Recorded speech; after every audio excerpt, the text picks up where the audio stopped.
Hello friends, कैसे हैं आप सब। आशा करती हूँ सभी अच्छे और स्वस्थ होंगे।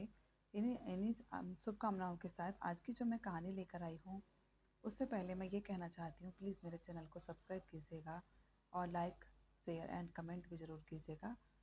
मुझे बहुत नीड है आपके लोगों के सपोर्ट की। तो आज की कहानी मैं लेकर आई हूँ दक्षिण कर्नाटक के बेलगांव ज़िले की।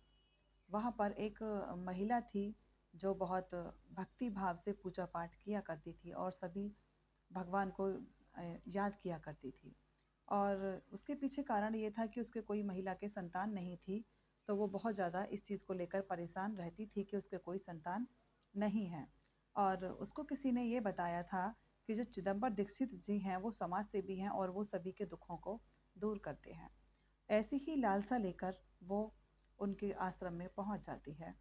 और वहां आश्रम में पहुंचने के बाद में वो देखती है कि जो चिदम्बरम जी थे, चिदम्बर दीक्षित जी थे, और वो बहुत विद्वान समाज सेवी लोक परोपकारी व्यक्ति थे जो एक दूसरों के दुख दर्दों में सभी के दुख दर्द को वो अपने दुख दर्द जैसा ही समझते थे और ये कोशिश करते थे कि मैं सभी का दुख दूर कर दूं।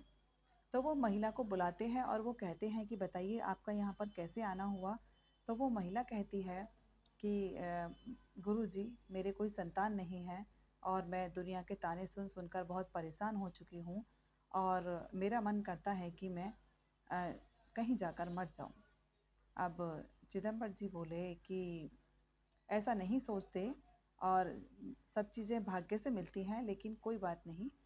तो उनके पास में चने रखे होते हैं, एक बर्तन में भुने हुए चने होते हैं और वो उन्होंने उस महिला को पास बुलाया और वो उसमें से 2 मुट्ठी चने उस महिला की झोली में डाल दिए। और आश्रम के बाहर ही एक वो पड़ी हुई थी, दरी कह सकते हैं, दरी बिछी हुई थी जिस पर लगभग 1.5 2 साल 2.5 साल 3 साल के बहुत सारे बच्चे खेल रहे थे। तो उन्होंने उस महिला से कहा कि जाकर तुम वहाँ बैठकर इन चनों को खा लो। अब महिला वहाँ गई और वो जाकर बैठ गई और बैठने के बाद में उस महिला ने उन चनों को खा लिया। खाने के बाद में जब वो महिला उन चनों को खा रही थी, तभी एक छोटा सा बच्चा जो था वो आकर उसके पास खड़ा हो गया और टुकर टुकर उसकी तरफ देखने लगा। उस एक बच्चे को देखकर वहाँ पर 2 3 बच्चे और आ गए, वो भी देखने लगे इस चाह में कि शायद वो उन्हें चने खाने के लिए दे देगी। तो लगभग वहाँ 8 10 बच्चे खेल रहे थे, एक के बाद एक सभी उस महिला के आसपास आकर खेलने लगे। और और वो महिला उनसे मुंह फेरकर उन चनों को खाती रही और बच्चे एक लालची भरी आंखों से उस औरत को देखते रहे। चने खत्म हो जाने के बाद में वह महिला दीक्षित जी के पास पहुंची और कहने लगी कि अब आप हमारे दुख दूर करने के लिए कुछ और उपाय बताइए तो मैं वो भी कहूँगी।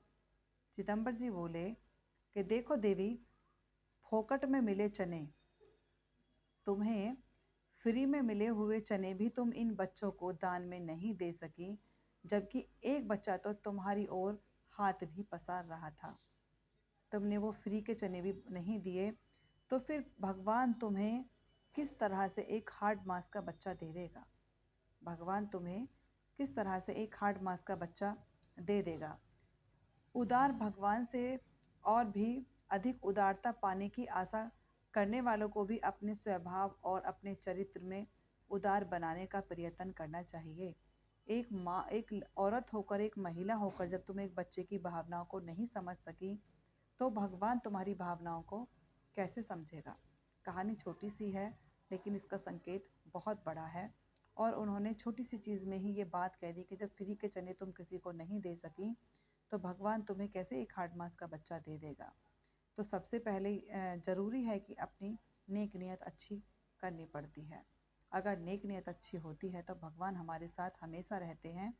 और ज़रूरी नहीं है कि एक औरत जब अपना बच्चा होता है तभी माँ बन सकती है। और हमारे पास में कितने सारे ऐसे ऑप्शन होते हैं, अब तो बहुत सारे ऑप्शंस भी हैं। और दूसरा ये है कि अनाथ आश्रम से भी आप एक बच्चा ले आओ, उसे पालो, उसको उसके अंदर अपनी ममता लुटाओ, तो ये भी एक सबसे बड़ा कर्तव्य है।